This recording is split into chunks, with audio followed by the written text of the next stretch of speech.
mais qui va nous donner un peu son avis. Alors on va arrêter l'enregistrement, relancer, c'est parfait.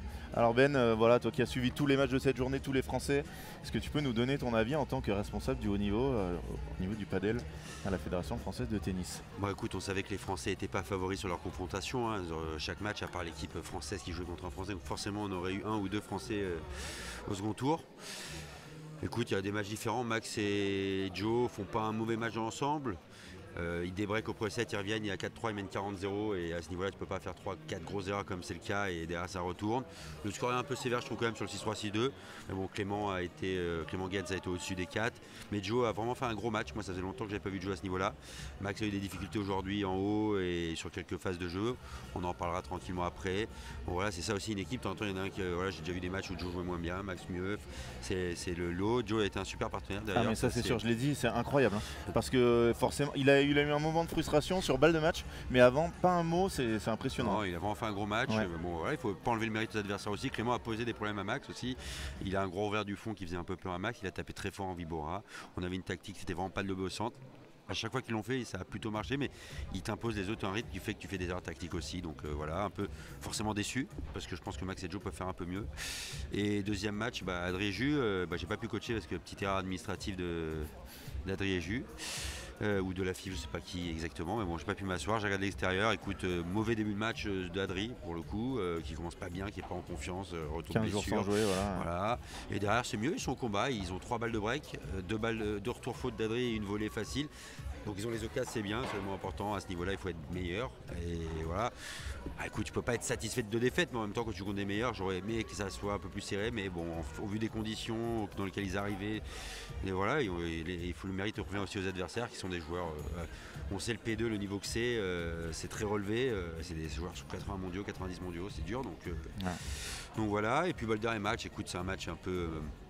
Dur à jouer et très dur pour tout le monde, hein, puisque il commence avec beaucoup de tension. J'ai pas encore parlé avec eux, mais je le sens de l'extérieur qu'il y a beaucoup de tension. C'est pas un match que je retiendrai en termes de niveau de jeu pur. C'est dur de tirer des enseignements aussi parce que c'est beaucoup d'émotionnel.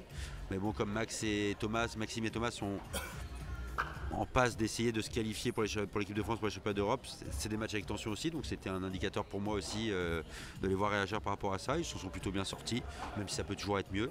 Voilà, et j'ai hâte de les voir demain. Je ne sais pas si ce sera Pablo ou moi qui vont s'asseoir, mais un de nous deux s'assiera cette fois-ci parce qu'ils ne joueront pas des Français. Et gros match, donc écoute, hâte de voir la suite demain. Et en tout cas, infrastructure incroyable, tournoi incroyable, ça fait plaisir d'être là et c'est des derniers mois comme ça où je regrette d'avoir arrêté. J'ai une question pour toi justement posée sur par Maurice qui nous dit: est-ce qu'il pense qu'il aurait pu changer les choses s'il avait été sur le banc de Julien et Adrien, et qu'est-ce qu'il leur aurait dit? Qu'est-ce que tu leur aurais dit niveau tactique qu'ils n'ont pas fait, quoi? Changer le match, je ne sais jamais. On avait parlé bien avant, on avait préparé le match très bien ensemble, donc déjà voilà, on l'a préparé. Ce qui est sûr, c'est que peut-être que j'aurais pu agir sur Adri au début, dans le sens où c'est même pas de la tactique ou de la technique. Adri était complètement out au début en termes de confiance, en termes de jeu de jambes, de tout. Toi qui le connais très bien, vous avez été partenaires. Voilà, déjà, il m'a dit que de l'extérieur, le fait que je l'ai beaucoup encouragé, bougé, ça avait aidé à s'encourager au deuxième. Après, qu'est-ce que j'aurais changé? On en a déjà parlé. Pour moi, Jus qui fait un début de match quasi parfait, il peut un petit peu plus prendre de place au début et pas vouloir forcer ses volets, notamment en revers où il en a loupé 3-4, et temporiser un peu plus. Et Adri doit se donner du temps, jouer plus simple, pas chercher à ralentir, parce que quand il ralentit du fond, il a joué un peu, mais justement à jouer vite, aller vers l'avant et prendre plus de place. Et tactiquement, moi j'aurais demandé à ce qu'il y ait un peu plus de pression mise quand il lobait Navas sur des lobes rapides, et être capable peut-être de jouer un peu plus la volée de revers de Victor pour après lober très haut, parce que dès qu'il avait un déplacement à faire, Victor loupait un peu ses matchs, c'est boisé. Mais bon, c'est des petits détails et il faut être dedans, voir les sensations des joueurs aussi pour si c'est possible de changer ou pas, donc c'est loin d'être évident. Et oui, forcément déçu de pas avoir été avec eux, c'est sûr. Et on va reparler aussi donc la sélection pour les championnats d'Europe. Elle sera annoncée quand?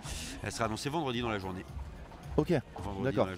Et donc elle est faite par toi et Pablo ensemble? Vous la faites tous les deux ou Pablo, Robin et moi les trois, parce que vraiment on participe. Même pour les femmes et les hommes, on se met vraiment à trois. C'est moi qui ai le dernier mot, mais on se met vraiment à trois.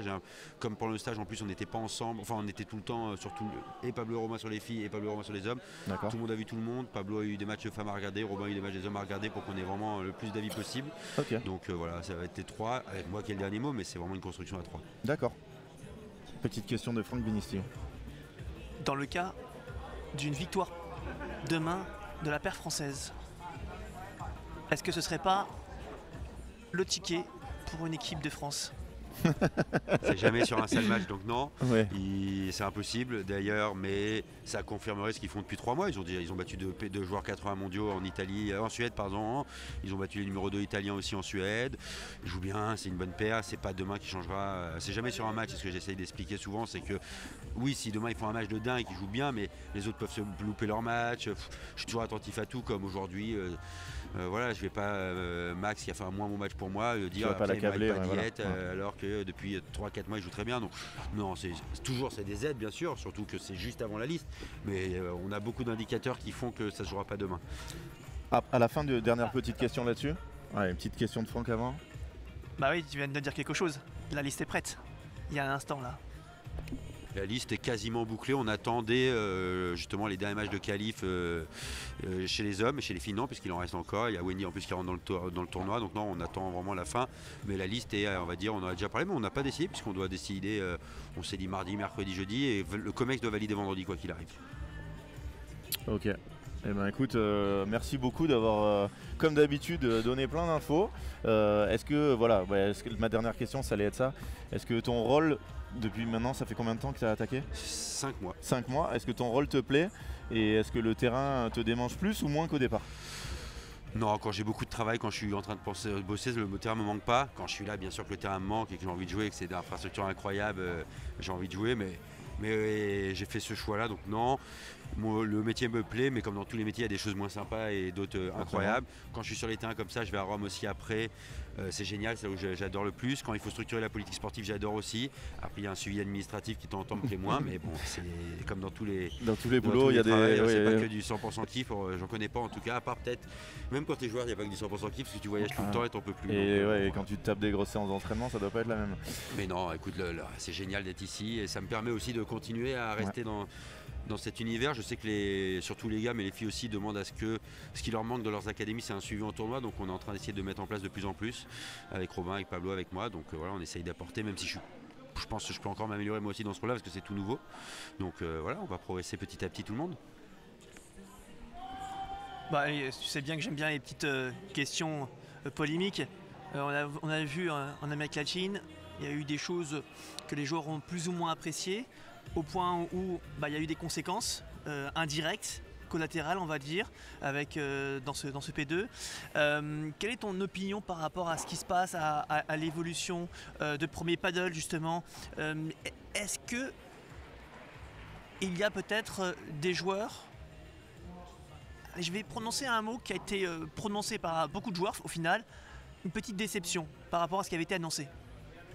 Alors déjà pour Bordeaux, il n'y a pas eu d'incidence du Chili puisque les 4 meilleures paires c'est pas pour lutter contre les qui sont pas là, c'est pas non vraiment pour en connaître un pas mal, c'est que 3 semaines de tournoi sud-américaine P2 où ils ont pas beaucoup de points gagnés, ils sont déjà devant, plus le major la semaine prochaine à l'extérieur, c'est ça qui a été déterminant. Ils sont mis d'accord entre eux, mais c'est très peu contre le circuit à ce moment-là. Par contre, il y a d'autres actions qui sont menées et Bordeaux, voilà, ça a été chaud aussi parce que heureusement les joueurs étaient déjà tous inscrits, justement les autres.